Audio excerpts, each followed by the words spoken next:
Okay, so first Friday, October 4th, this is Real Talk 101 episode 114.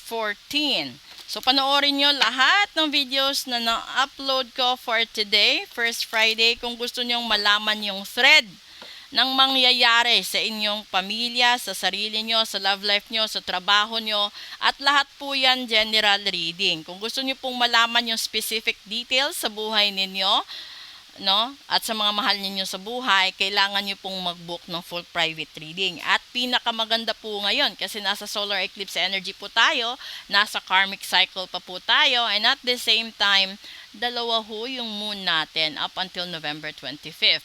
So if you want to remove barang kulam sumpat gayuma, do it now. Kung gusto niyo namang magpaswerte sa buhay, do it now. 'Di ba? Lahat ng 'yan. Okay. So, ito na 'yon. Card. Hmm. Nako, gusto nyo, kailangan nyo itong i-claim. Follow, like, and share nyo. At saka i-repost nyo kasi this is Ladybug. A good luck. Your goals are about to manifest in remarkable ways. Dreams are coming to fruition, and stop and enjoy this moment. It is important to let things flow at their natural pace, and rest assured that in due course of time your wishes will do come true. Ala, eto bakbakin nyo, ito kakashare nyo para maraming tao magkaroon ng blessings at magkaroon ng luck sa buhay nila. Share and repost this video sa lahat-lahat ng gustong makatanggap ng blessings sa buhay. Kasi pambihira lang po siya lumabas talaga sa Real Talk. Kung papanoorin nyo lahat ng videos ko sa Real Talk, yung Ladybug minsan lang lumabas. So, ibig sabihin nito, deserve nyo. Okay? So, kung ano man yung hinihiling ninyo sa buhay, kung ano man yung mga suliranin ninyo sa buhay, naway ma-solve lahat yan, lalong-lalo na financially. Kasi para sa akin kasi yung pinakamalaking problema ng mundo is finances rather than emotions. Emotions are manageable pa eh. Kapag na-realize mo, pag nauntog ka, nagising ka sa katotohanan, then there is a healing process. Unlike sa finances, if you will not work hard, if you will not save, if you will not do the timpi mode, the kuripot mode, then you will not be able to survive.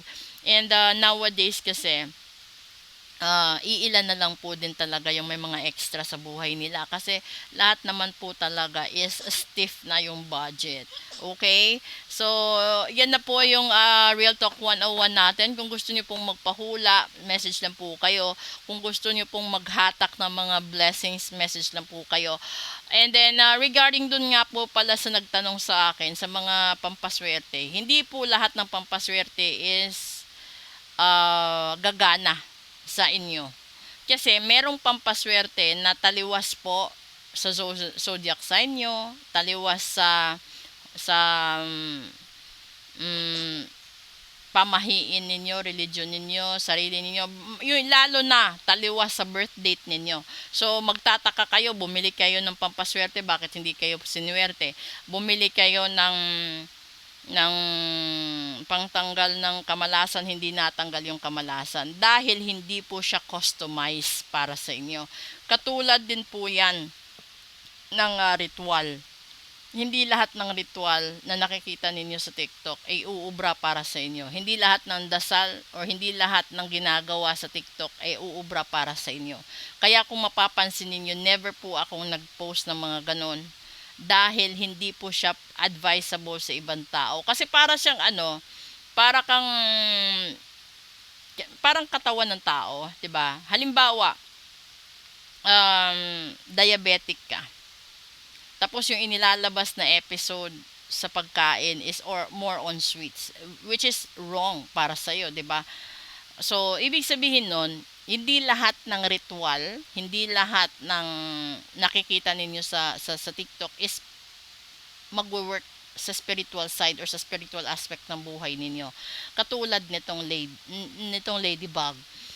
May mga taong mabilis makatanggap ng swerte dahil marami yung ginawa nilang kabutihan.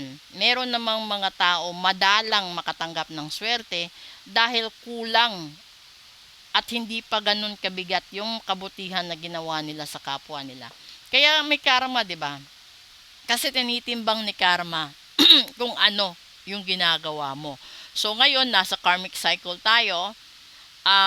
yung mangyayari diyan, kung ano yung mabigat, kung mabigat yung problema or mabigat yung kasalanan mo for the past 10 years, yun yung aanihin mo hanggang dulo ng 2025. Kung puro naman kabutihan ang ginawa mo at mas mabigat yung kabutihan kesa kasamaan, so for the past 10 years, ibig sabihin, yung makukuha mong blessings is good karma.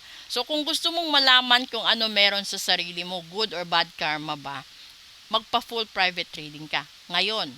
Kasi kapag nalaman na good karma, syempre, gawan mo ng solusyon, gawan natin ng solusyon, and that goes with rituals para matigilan yung bad karma na yon. Kasi lalong-lalo na kung pamilyado ka tapos yung bad karma mo is pera pala.